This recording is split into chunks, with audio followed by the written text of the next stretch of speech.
Hi, I'm Virginie from Clan Yogis. There are 7 yoga poses that we could all do with practicing every day. So in this video, I've picked 5 of them. So these poses have got so many different benefits that would really make a difference to your everyday life.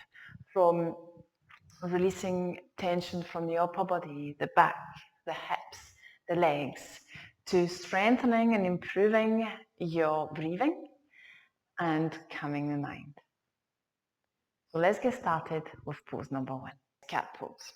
So cat pose is practice on all fours. So we're coming onto our hands and knees, placing the hands directly underneath the shoulders. So you're stacking your wrist, your elbow, and your shoulders, spreading the fingers wide and pressing the palm of the hands and the 5 fingers strongly through the mat. Your knees are directly underneath the hips, and we start here with a long, neutral spine. We take a deep breath in through the nose. And on your exhale, you're rounding the back. So you're dropping the head, dropping the tailbone, and sucking the belly button as high as you can. You press the mat away really strongly to expand the space in between the shoulder blades. As you breathe in, return to neutral. So this pose is really, really good to release all the tension in the neck and all along the back. So as you push and you round the spine, you're increasing the flexibility and you're releasing all these muscles, stretching these muscles all the way alongside the back.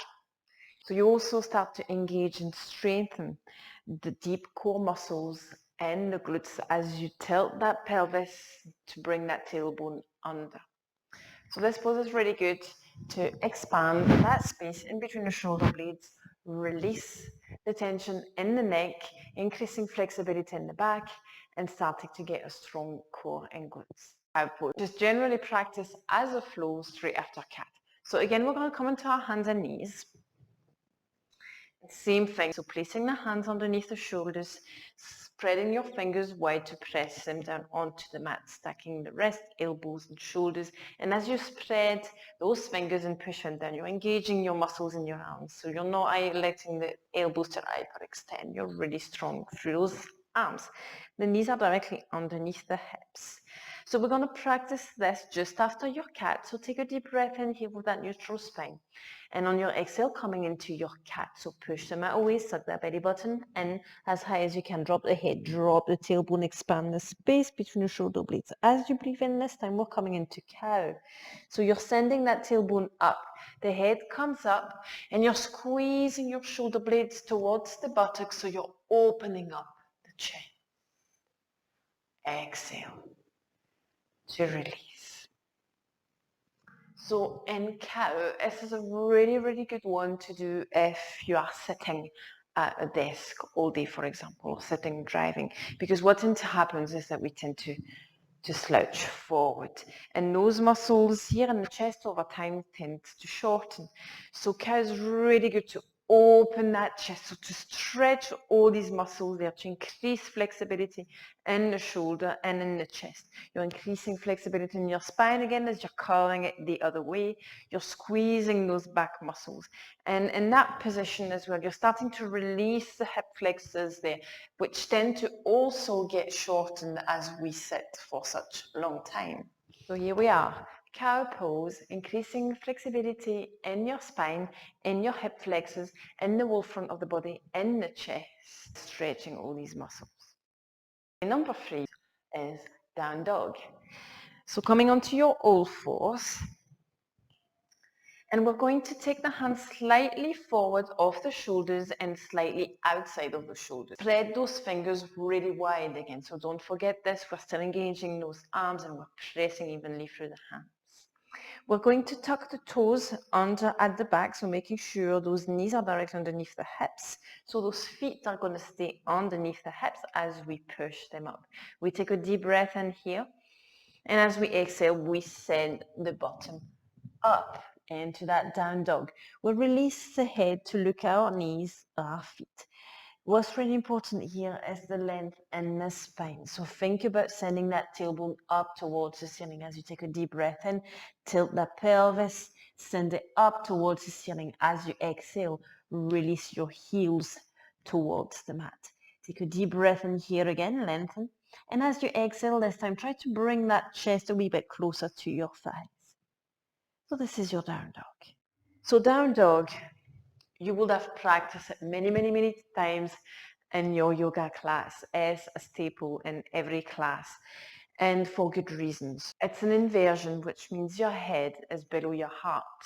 So by the effect of your baroreceptors and your throat that detects your blood pressure, it signals to your brain to reduce that blood pressure. It increases the strength in your diaphragm muscle because you're upside down and that muscle has got to work harder against the weight of all your organs for you to take some long deep breath. It strengthens the upper body and the arms and shoulders. It increases the flexibility all along the back of the leg, so in your hamstrings and your calf. It releases off pressure the lower back and into your glutes as well. Number 4, we have pigeon pose. And we're going to start on our hands and knees again to move into that pose. So come into your tabletop position. As you inhale, just bring that left knee forward in between your hands. Move that left foot in front of that right knee or let it go past it if you can. Flex it, so send those toes towards that left knee. As you take a deep breath and again lengthen the spine. And exhale, slide that right leg back, coming into a pigeon, really tall through the spine. And as you exhale, we're going to come into a reclined pigeon pose. So we're going to send that chest forward, releasing the chest down. Keep flexing that foot here, making sure that right leg is nice and long behind you so all the joints are still aligned. Release, feeling the stretch into the outside of the hip there. Keep flexing that foot. So pigeon, a really, really important one to release the hip. So we hold a lot of tension in our hips, and it's really important to release that every day because that hip there, tension in that hip can often cause lower back pain. It can be knee pain. It can come into your leg. You know, your whole body is a web, and you might not realize that the cause of the pain is the hip because you feel it somewhere else. So releasing those hips are really important because, again, they tend to be really tight as we sit for long periods of time. Pigeon is really good because it gets into the glutes, but very importantly, it gets to stretch the piriformis muscle.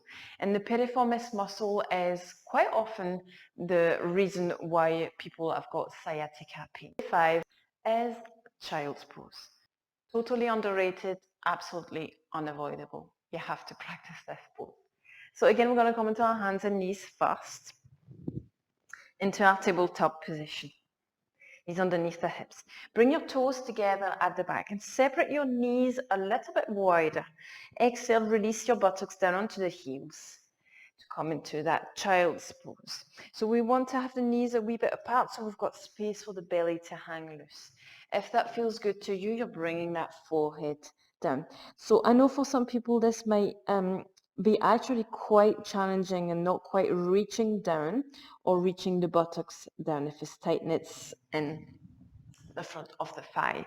So if you have a block, if you have blankets, you can use those. So you can use the block to place it underneath your forehead, and you can also use a wee blanket and roll it up to place it just behind your knees and creating a wee bit more height there. So this could be your child's pose. Again, there's different options. The full pose is having the arms alongside the body, so the shoulders can soften and relax over the knees and the fingers are towards the toes. For some people that's not comfortable, so you might want to keep your hands forward and relax that way. So child's pose is a very restorative pose. So it's quite often used as a counterbalancing pose in hatha or other types of yoga.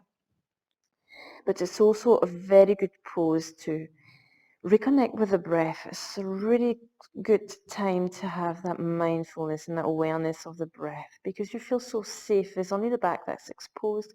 You can really focus on taking some deep breath and you really feel that belly filling up with air in between those thighs as you breathe in and you feel it recoiling back up as you breathe out. So these are 5 of the 7 everyday yoga poses. You can enjoy the full class at Clan Yogis on demand. Namaste.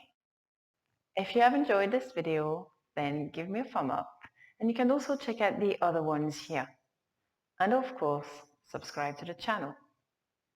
And if you enjoyed my style, then you can go and check out my online on-demand classes on my website at clanyogis.com.